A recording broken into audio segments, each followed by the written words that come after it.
नमस्कार मित्रों, और कैसे हो। तो देखिए दोस्तों, आज अपना चैप्टर चलेगा भंडारकर विधि। यानी हम संस्कृत भाषा शिक्षण की विधियां पढ़ा रहे हैं। और संस्कृत भाषा शिक्षण की विधियों में जो रीट का अपना सिलेबस है, इकाई 4, 5, 6, इन 3 यूनिटों में शिक्षण विधियां दी गई हैं। तो इकाई 4 यानी यूनिट 4, इसको लेकर के हम वीडियो बना रहे हैं। इसमें 2-3 चैप्टर हम पढ़ा चुके हैं। सबसे पहला पार्ट अपना चल रहा है शिक्षण विधि, और शिक्षण विधियों में भी प्राचीन शिक्षण विधियां हमारी चल रही हैं। फिर हम नवीन और उसके बाद नवीनतम, इस प्रकार से शिक्षण विधियों को 3 भागों में बांट के पढ़ेंगे। तो प्राचीन शिक्षण विधियों में पाठशाला विधि आपने पढ़ी, पाठशाला की प्रविधियां पढ़ी। अब हम व्याकरण अनुवाद विधि या भंडारकर विधि पढ़ने जा रहे हैं। तो देखिए, भंडारकर विधि, आज का अपना चैप्टर है भंडारकर विधि। याद रखिए मित्रों, भंडारकर जो विधि है ये प्राचीन विधि है। प्रश्न पूछ सकता है कि भंडारकर विधि भाषा शिक्षण की कैसी विधि है, तो हमारा जवाब होना चाहिए प्राचीन विधि। ठीक, भंडारकर विधि का मूल नाम क्या है मित्रों? भंडारकर विधि नहीं था, इसका मूल नाम व्याकरण अनुवाद विधि। यानी भंडारकर विधि को याद रखना दोस्तों, व्याकरण अनुवाद विधि के नाम से जानते हैं। तो फिर सवाल पैदा होता है कि व्याकरण अनुवाद विधि है ये, तो इसे भंडारकर विधि क्यों कहते हैं, और व्याकरण अनुवाद विधि का मतलब क्या है? तो इसका मतलब है मित्रों कि व्याकरण की शिक्षा जब भी दी जाए तो उसी भाषा में नहीं दी जाए, उस भाषा को अनुवाद करके, ट्रांसलेट करके अन्य भाषा में, तब व्याकरण की शिक्षा दी जाए। तो इस विधि का सबसे महत्वपूर्ण बिंदु यही है कि भंडारकर विधि में जब व्याकरण की शिक्षा विद्यार्थियों को दी जाती है तो सेम भाषा में नहीं दी जाती है। यानी संस्कृत पढ़ा रहे हैं तो अंग्रेजी में ट्रांसलेट करो, अंग्रेजी में है तो संस्कृत में अनुवाद करो। कुल मिला के अनुवाद करके व्याकरण की शिक्षा दी जाती है, इसीलिए इसे व्याकरण अनुवाद विधि कहते हैं। ऐसी विधि जो व्याकरण को अनुवाद करके पढ़ाने पर बल देती है, वही है व्याकरण अनुवाद विधि। अच्छा, इस विधि के प्रवर्तक यानी किसने दी है ये विधि? इसके प्रवर्तक हैं दोस्तों डॉक्टर रामकृष्ण गोपाल भंडारकर। डॉक्टर रामकृष्ण गोपाल कौन? भंडारकर इस विधि के प्रवर्तक माने जाते हैं।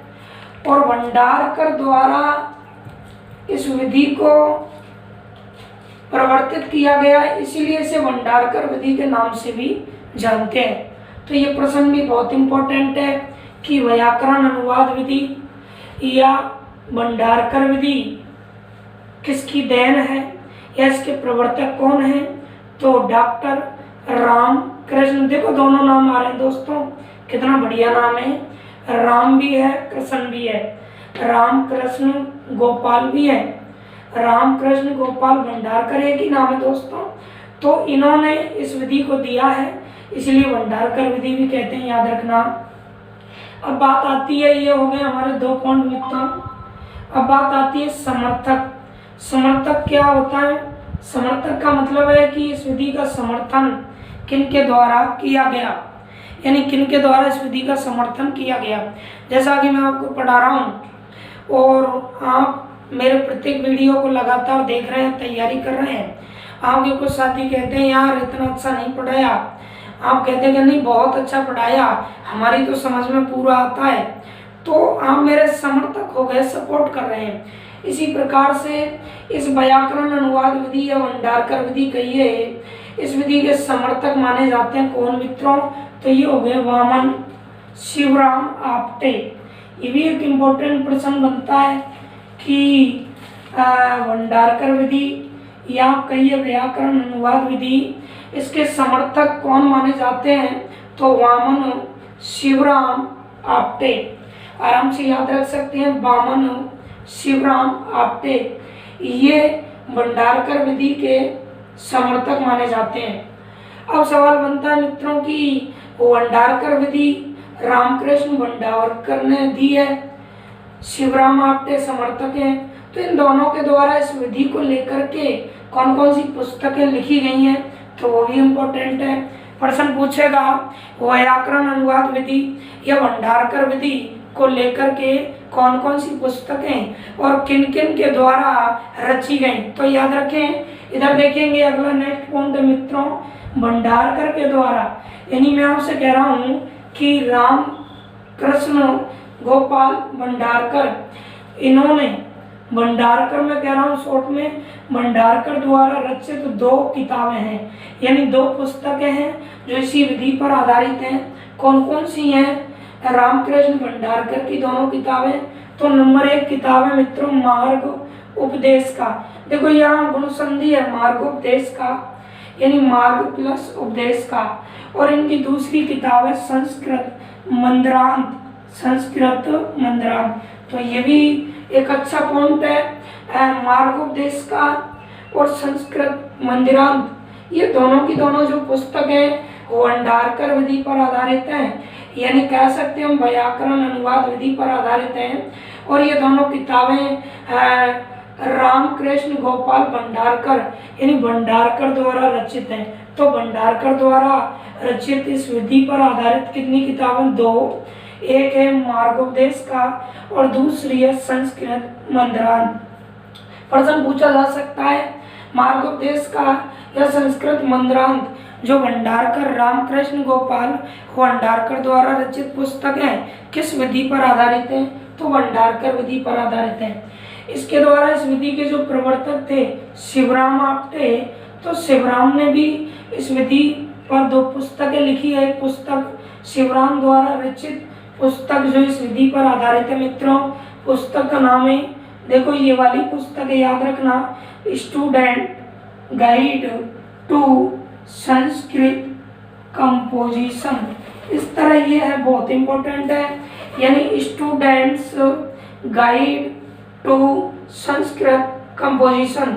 आराम से याद रख सकते हैं, student guide to Sanskrit composition. एक बार फिर से देखें, शिवराम आपटे जो कि इस भंडारकर विधि के समर्थक हैं, उनके द्वारा इस विधि पर जो पुस्तक लिखी गई होती student guide to Sanskrit composition. तो student guide to Sanskrit composition ये जो पुस्तक है शिवराम आपटे की, ये भी इसी विधि पर आधारित है। अब इस विधि के कुछ खास पॉइंट हैं, इसकी विशेषताएं जिनको देख लेते हैं एक-एक करके। सबसे पहला पॉइंट है कि यह विधि हिंदी भाषी का मतलब है दोस्तों भारत के जिन क्षेत्रों में हिंदी भाषा नहीं बोली जाती है, यह विधि हिंदी भाषी क्षेत्रों में प्रयोग में ली जाती है। ये हो गया इसका इम्पोर्टेंट पॉइंट। आपसे एग्जाम में पूछेगा भारत के जिन क्षेत्रों में हिंदी नहीं बोली जाती है, यानी मेरा मतलब है हिंदी भाषी क्षेत्र, उनमें भाषा शिक्षण की कौन सी विधि बोली जाती है? तो आपका उत्तर क्या होगा मित्रों? व्याकरण अनुवाद विधि। ठीक, अगला पॉइंट होगा भाषा को उसी भाषा में पढ़ाने का विरोध करती है। बहुत ही इम्पोर्टेंट क्वेश्चन है कि भैया ऐसी कौन सी विधि है जो भाषा को उसी भाषा में, यानी भाषा को उसी भाषा में पढ़ाने का विरोध करती है। ये विधि जो है भाषा को उसी भाषा में पढ़ाने का क्या करती है? विरोध। यानी इस विधि का मायना है कि आप जिस भाषा में व्याकरण की जो किताब है, जिस भाषा की किताब है उससे आप अनुवादित करके पढ़ाएं। यानी अनुवाद, जैसे अंग्रेजी पढ़ा रहे हैं संस्कृत में अनुवाद करें, संस्कृत पढ़ा रहे हैं अंग्रेजी में अनुवाद करें, हिंदी पढ़ा रहे हैं तो अंग्रेजी अनुवाद करें, अंग्रेजी पढ़ा रहे हैं हिंदी, संस्कृत पढ़ा रहे हैं तो हिंदी अनुवाद करें, कुल मिला के दूसरी भाषा में अनुवाद करके पढ़ाई जाए। अच्छा, इसके बाद में नेक्स्ट अगला हो गया प्रथम या मूल भाषा संस्कृत। देखो ये बहुत ही इम्पोर्टेंट है, कि भंडारकर विधि में प्रथम भाषा किसे माना गया है, या कहिए मूल भाषा, प्रथम भाषा या मूल भाषा इसमें संस्कृत को माना गया है। भंडारकर विधि में प्रथम या मूल भाषा बताई गई है कौन, संस्कृत। और देखेंगे इस कथन को, प्रथम या मूल भाषा संस्कृत से द्वितीय भाषा अंग्रेजी में अनुवाद किया जाता है। यहाँ द्वितीय भाषा किसे बताया गया है, अंग्रेजी को बताया गया है दोस्तों। और यह प्रथम भाषा किसे बताया गया है, संस्कृत को बताया गया है। यानी मैं कह सकता हूँ कि प्रथम या मूल भाषा संस्कृत, प्रथम या मूल भाषा इस विधि में कौन सी मानी है, संस्कृत। उससे द्वितीय भाषा अंग्रेजी में अनुवाद किया जाए, द्वितीय भाषा अंग्रेजी बताई गई है। या फिर क्या किया जाए, जो द्वितीय भाषा अंग्रेजी है, द्वितीय भाषा क्या है, अंग्रेजी, उससे प्रथम भाषा क्या, संस्कृत में अनुवाद किया जाए। मेरा मतलब है कि संस्कृत में अगर लिखा है तो आप अंग्रेजी में अनुवाद करो, अंग्रेजी में लिखा है तो संस्कृत में अनुवाद करो, तब बच्चों को पढ़ाओ। यानी हम कह सकते हैं कि इसमें संस्कृत को प्रथम भाषा माना गया है, अंग्रेजी को द्वितीय भाषा माना गया है। किस विधि में, भंडारकर विधि में। अच्छा, इसके बाद में नेक्स्ट पॉइंट देखेंगे आप, इस विधि पर पाश्चात्य शिक्षा पद्धति, पाश्चात्य का मतलब है मित्रों पश्चिमी यानी यूरोपियन देशों का प्रभाव पड़ा है, पाश्चात्य शिक्षा पद्धति का प्रभाव पड़ा है। ये भी एक इम्पोर्टेंट प्रश्न है कि किस विधि पर पाश्चात्य यानी विदेशी शिक्षा का प्रभाव पड़ा है, तो वो है मित्रों भंडारकर विधि। नेक्स्ट इसका पॉइंट हो जाएगा अपना अगला पॉइंट है, यह है विधि कंठस्थीकरण की अपेक्षा। देखो ज्यादातर प्राचीन विधियां बल देती है किस पर, कंठस्थीकरण पर, लेकिन यह कंठस्थीकरण पर बल नहीं देती है। कंठस्थीकरण की अपेक्षा ये विधि बोध शक्ति पर बल देती है। तो ये बहुत बहुत इम्पोर्टेंट है। बोध शक्ति यानी हम कह सकते हैं कि सभी विधियां, लगभग विधियां जो कि प्राचीन विधियों में गिनी जाती हैं, प्राचीन काल में जो वैदिक शिक्षा थी उस समय में कंठस्थीकरण पर बल दिया जाता, यानी सूत्रों को रटवाया जाता। लेकिन ये विधि कंठस्थीकरण की बजाय बोध शक्ति पर बल देती है। ये भी इसका एक इम्पोर्टेंट पॉइंट है। नेक्स्ट देख लेते हैं, इस विधि द्वारा सर्वप्रथम संस्कृत व्याकरण पाठ की उदाहरण सहित व्याख्या की जाती है।